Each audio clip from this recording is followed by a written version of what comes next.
Happy New Year, Lance. 2019. Hey, it's going to be an exciting year, Bob. And we started off with an important topic, and I'm not going to mention it, Bob, because you will. Oh, you are actually on script. All right. Joseph, write that down. Lance is on script. Hey. There's always a first. We appreciate your support. Lance, I'm looking at these attendance numbers. I mean, they're off the chart. Please, a couple ways to ask questions. You can ask your questions now through the dashboard. You can send to Joseph. And, of course, you can always send it to Lance and I offline. Lance is very good about getting that back to you. Bob, one of the exciting things about the Coleman Report Live that I've noticed is their Thursday Coleman Report Lives where we have as many bankers participating as attend a lot of SBA lending conferences. You are incorrect. We actually have more. Yeah. I know Joseph had to go through and re-register everyone. And so I know there are some of you that are new to this format. Go to the next slide, Joseph. Please download this certificate, put it in your file, have HR do it. It helps answer the question of what are you doing for training? Well, the slide will come up. But we'd love to ask poll questions because, wow, Lance and I are full of ourselves. We really want to know what you think. So the most important thing we want to know, what's going on with the shutdown? How's it affecting you? Well, Bob, and I'll just answer it from our perspective. We're still working on loans and just waiting for SBA to reopen so we can get loan numbers or submit those loans. Right.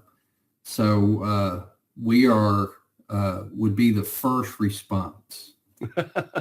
And I assume, yeah, I love it. 99%. And Lance, our editorial philosophies here, we're very bipartisan. We're not going to take a position on everything. But Lance, this is starting to get serious. Well, Bob, in my time as deputy director, I experienced a couple of shutdowns. They were short-lived, typically 1 week, 2 weeks, but we're hitting the 2-week mark. And again, to keep out of politics, it appears that there's not even close to consensus on what's going to happen. So this could extend for a longer period. Both sides have dug in deep, and as Lance and I said, we're bipartisan, and we're not taking position other than my statement is it's starting to get serious. Hey, second poll question. This is from Lance's webinar yesterday, and we'd love to ask this question. How many SBA loans in your portfolio had the guarantee been paid more than 2 years ago, but your institution hasn't wrapped it up? Lance, you keep asking this question, and why do you do that? Well, Bob, this is an important topic. SBA, about 2.5 years ago, with the release of the 5057-2, figured out that they had this huge glut of loans where the banks had charged them off but never submitted a wrap-up and recommendation for charge-off. And SBA's gotten pretty serious at the beginning of 2018 and throughout 2018, as our webinars indicated with poll questions, there were banks that were getting invoices on loans where the guarantee had been paid and they had not wrapped it up within a 2-year period of time or had not asked for an extension. I keep asking this question, Bob, just to keep it top of mind. You need to get those cleaned up. It will help improve your PAIR score. It will keep you from getting an invoice. And it's just important. SBA, it's a requirement in the SOP. Once the guarantee's paid, you got 2 years to wrap it up or request for an extension. Lance, for the 85% that said, now we think we're okay, how did they go? What device do they have to go in and make sure that they have nothing outstanding? Where do they go? Well, and we're going to talk about this in a little bit some more, but in your SBA One, you can drop their drop down links in the PAIR score part of SBA One. One is SBA loans in liquidation for more than 3 years. I recommend that every institution has somebody that's looking at that PAIR score information at least on a monthly basis, but somebody should click on that drop down box. And the thing that happens, Bob, is you sometimes will find a surprise. I mean, there are a lot of banks on the call today who have been through acquisitions, and our bank is also in that situation. And there may be a loan, a bank that you acquired 5 years ago, did 10 years ago, that suddenly shows up on the list. So somebody should be monitoring that. You preach that, and I want to reaffirm that takeaway. Please, everyone, go into SBA One, go click on that link and see what SBA thinks you have outstanding. Because the problem is, you may have charged it off, and you did, and you think you're fine. All of a sudden, it's still on SBA's books. Well, so please do that. And I assume, Lance, if you're the department manager, you get an invoice from the SBA for $500,000. That is a unpleasant situation that you have to deal with. It certainly would be. And, I'm not recommending you immediately wire the money either, Bob. I'm recommending you call Herndon immediately and say, hey, what can I do to fix this? One thing I wanted to mention for those who are not familiar with looking at the information of the Pierre score in SBA One, we did a great webinar yesterday that covered it. And Bob is going to be kind enough. We're going to do the webinar again later this month. So if you want to understand that, you might want to look at signing up. Well, again, we're being self-serving, but if you weren't on the webinar yesterday, you have to do it. Lance did a great presentation. Hey, but let's talk about Paris scores, the third poll question. How transparent are you? Well, my personal opinion on this, Bob, where we should be, but I want to see the results and see where everybody's at. I think everybody should know. But your takeaway is you use that to train your staff and to structure your credit box, which I think is a great management tool. Well, let's see the results. Yeah. So Lance and I are in the bottom line. We think everyone should know it. We think everyone should understand it. And go ahead, Lance. Why do you think everyone should? I have in the past used the Paris score information as a management tool to help loan officers understand what kind of deals we're looking for, to help manage. One of the greatest things you can do in your institution is have diversity in your loan portfolio, diversity in loan types, diversity in loan size. By doing that, you're going to improve. The Paris score is how SBA looks at your institution. It's kind of like a final, not a final test, but maybe an interim test, Bob. And the only way to improve it is to understand what's in it and manage your SBA lending effort based on Lance, you and I were talking before we came on, and you said you still process some loans GP versus P. You have a PLP license, but you still do some loans GP. Let's go off script. Why would you do that? Well, if you're a delegated lender, and if you talk to anybody at SBA, they want you to do as many of your loans PLP as possible. But if you have an area of concern regarding eligibility, that's my primary reason for processing a loan GP. If you've looked at it, you've studied the SOP 5010 5J, and you're still not 100% sure, submit a GP and get SBA's concurrence. Before the shutdown, which is the topic we're all here, how long was Citrus Heights taking to process GP loans? Usually 2 weeks or less. Yeah, it was very efficient. Usually 10 working days or less, they would process a GP submission. Now, we'll talk about the shutdown and the effect that will happen on that in a minute. And our question from Ben is, Lance, I got a number. Can I close the loan? The answer is yes. The loan, when you put a loan in SBA One or you put a loan in ETRAN and SBA gives you a loan number, that loan exists. So you can go ahead and move forward and close that loan. In fact, our institution, we have an incredible closing group that puts the loans in the system. And we had one loan that one of our staff team members stayed late the day before the shutdown to get it in so we could get a loan number. Lance, I am in a nasty liquidation. I have to go to court. The SOP says I need approval from SBA in this litigation. What do I do? You need to go ahead and use prudent servicing and liquidation on that activity. It's like litigation plans. If you have a litigation plan with expenses exceeding $10,000, it requires SBA's approval. But if you look at various parts of the litigation plan, it does talk about taking emergency prudent liquidation actions.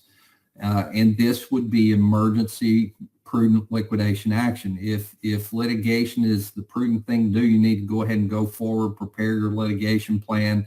And when the SBA comes back to work, submit it for approval and put a memorandum on stating, hey, this had to be done. Now we're requesting approval of our litigation. I think that's great advice. I think as a prudent lender, you go ahead and go for it, do what you have to do, and ask for forgiveness later. I think that's a better strategy rather than say, oh, I can't do anything because the government shut down. Of course, you can still do all of your unilateral servicing actions Right. as normal, but those that need SBA's approval, if it's something that will wait till SBA comes back to work. But if it's something that's absolutely necessary to maximize recovery on a loan, do not wait. Go ahead and take action and submit to SBA. I concur with that.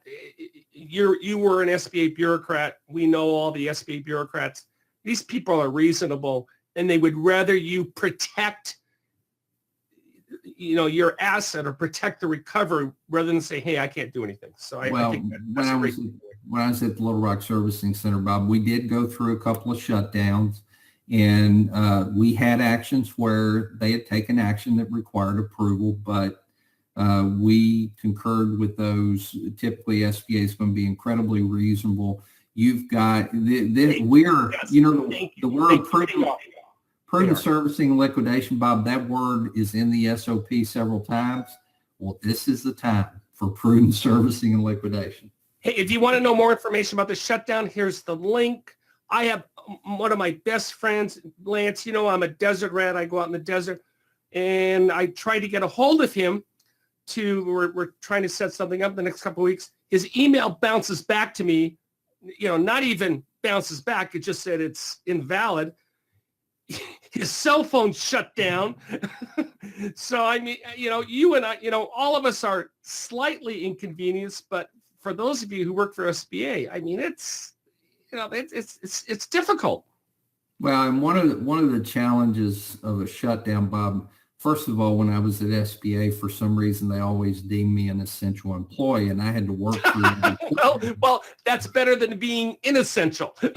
But so I never got to experience the enjoyment of an extra week or two of vacation, and hopefully it will be like every shutdown that's occurred in my history where they end up getting paid. They'll get paid.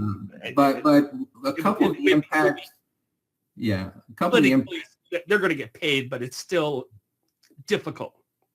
Well, a couple of the impacts that we're going to see, Bob, GP processing of loans.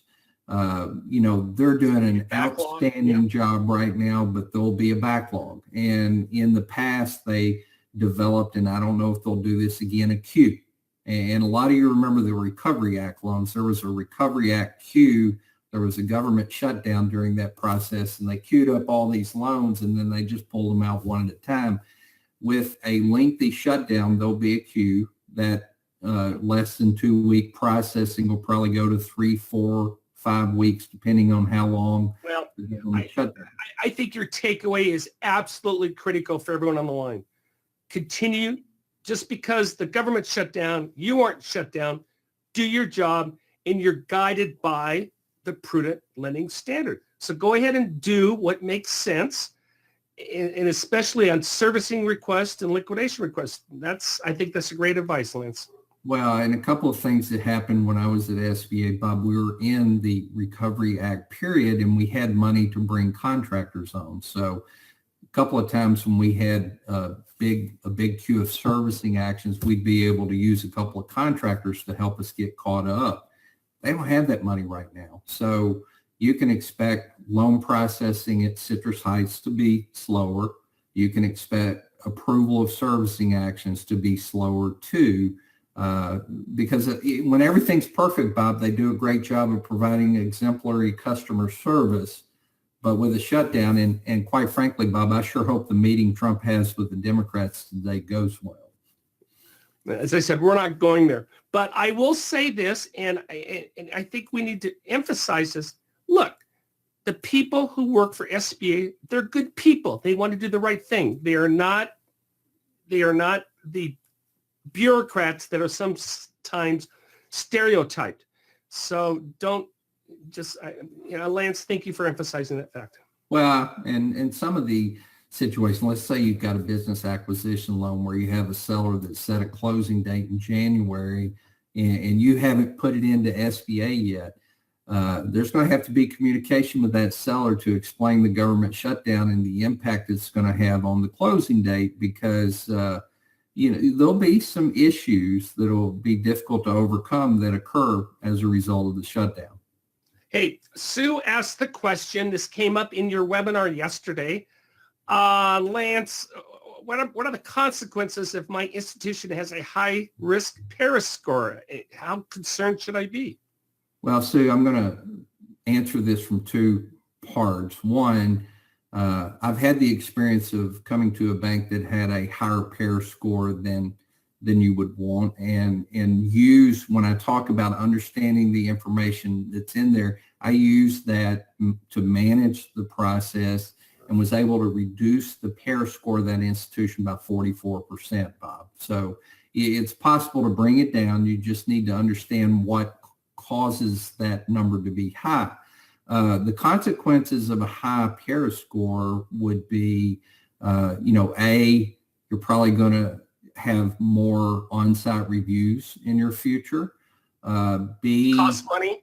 Yeah, your POP and express lending status may not be at risk, but if you have a low outstanding Paris score, you're going to get renewed 2 years at a time.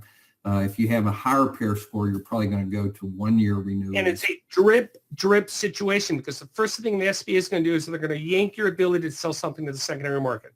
Absolutely. And one thing I want to point out, I had this conversation with an old friend of mine, Nancy Reinhardt, who is been a great SBA lender for a long time. We were talking about it. Most lending institutions love to originate, but they forget how important servicing and liquidation is to the longevity of an SBA lending institution. Same thing's true of the Paris score. You've got to manage it, and you need somebody in your institution who understands it and knows how to work at improving that score. Lance, I'm sure there's someone listening who has no idea what we're talking. They've heard the concept Paris score.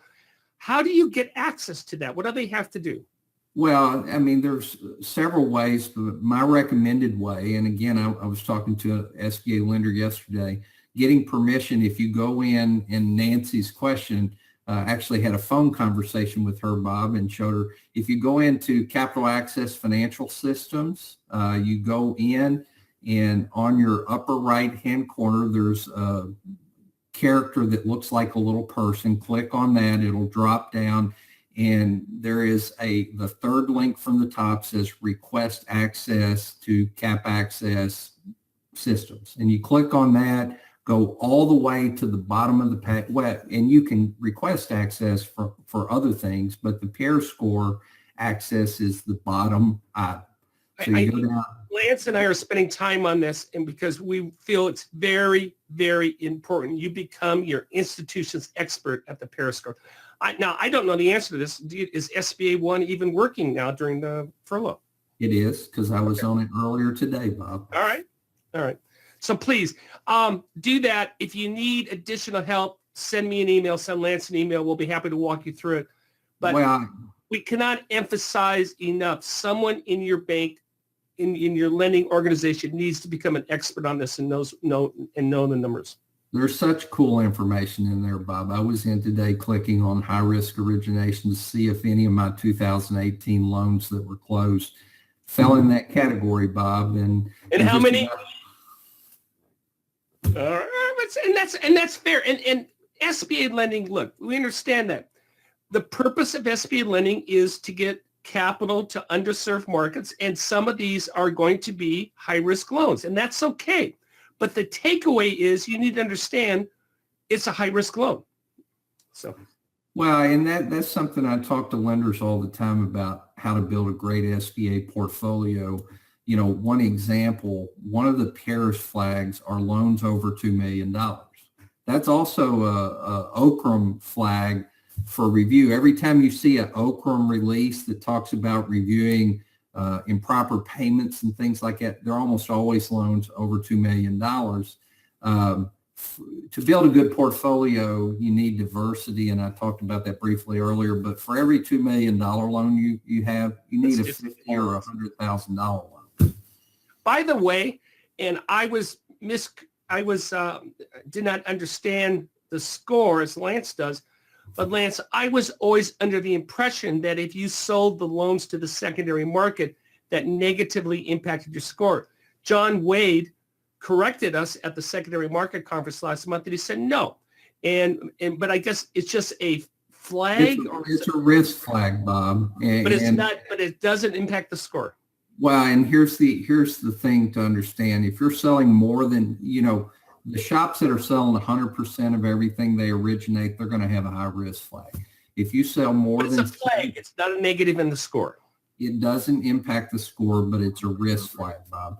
And if you sell more than 75% of the SBA loans that you originate, that's going to trigger that high risk flag.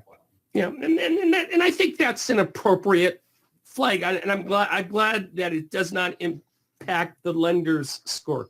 Well, I think the thing, in a real quick comment, Bob, one thing to remember, it's not a bad thing to have a flag. An institution I was at was growing. We got a high risk flag for growth. Right. And growth is not a bad thing when you do it right. And no different than you're looking at a company and you're going to make them a loan and they've gone from $1 million in 2016 to $5 million, and they're a high rate, it's a high growth rate. And you're, as an underwriter, you're going to say, well, okay, what's going on here? Hey, well, Connie asked, go ahead. Bobby, it's like you commented on earlier where you're talking about high risk origination, and I was looking to see if I had any. It's not a bad thing. That's the nature of SBA lending. You're going to have You're going to have some high risk loans. But it's okay just as long as we understand, as you said, Lance, okay, these are my high risk loans. And then maybe we do a little bit more servicing. We have a little bit more contact. We follow up for quarterly financials and make sure, and that it prods us to do that. Connie asked the question, and thank you, Connie, can we get a liquid credit score in SBA 1 today? Oh, that's a good, I think so. Because Stumping the professor. Well, not necessarily. I was in everything in E-Tran and SBA 1 was functional today. Okay. But I did not try to get a liquid credit score. But, I didn't try to do an origination in SBA 1, but I don't suspect that it's shut down. I just don't suspect that it will let you submit. Yeah. And by the way, Connie, I love your logo. It says Happy New Year anyway. That's very creative, very good. Let's go to the next slide. Please, everyone, here's my promise to you. Go to our website, and we're doing it in the email this morning. Give us your numbers all anonymously, and I will send you the free report. So if you're an underwriter, give me your compensation package, and you will get it. You'll get it for free.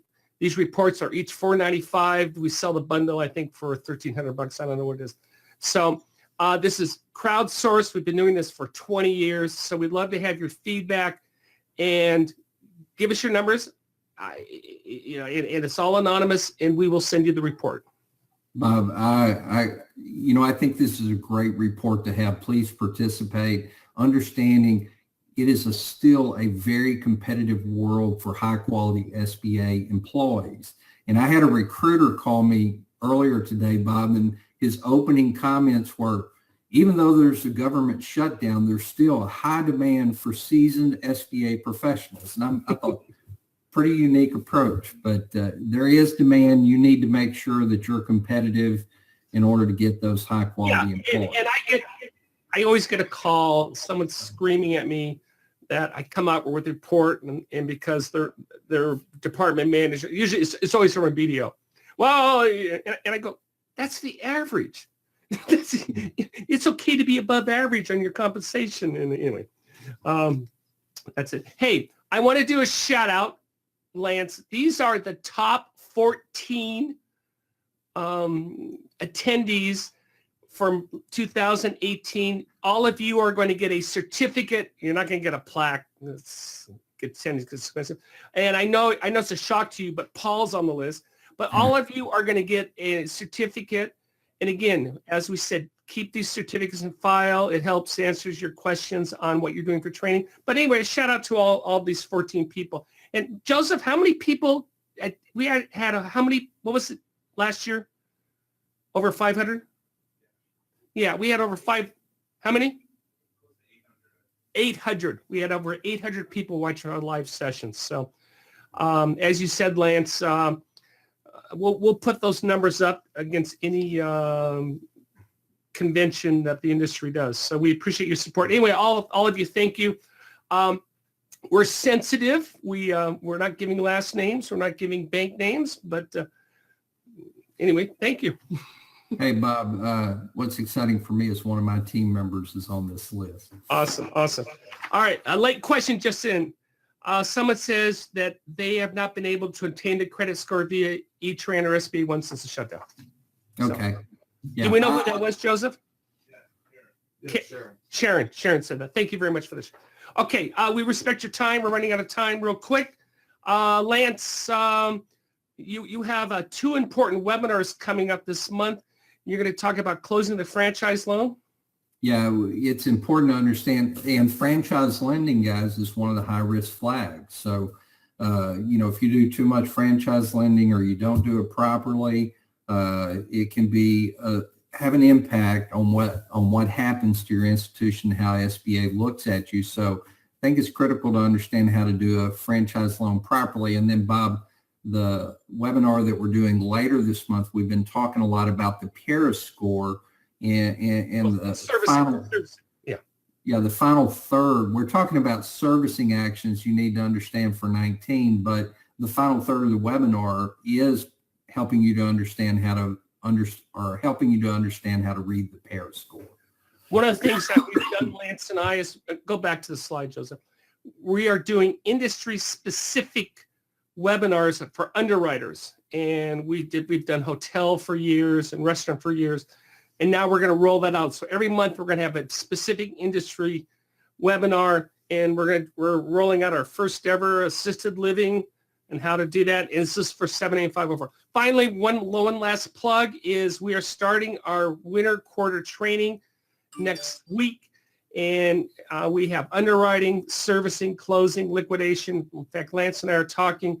We're going to be, I think we're going to be refilming that and updating it, right, Lance? We're looking to, during this year, to refilm and update some of the information. Yeah, absolutely. Right. Hey, Happy New Year, everyone. Thank you so much for your support. I love the numbers. Talk to you next week. Have a great weekend.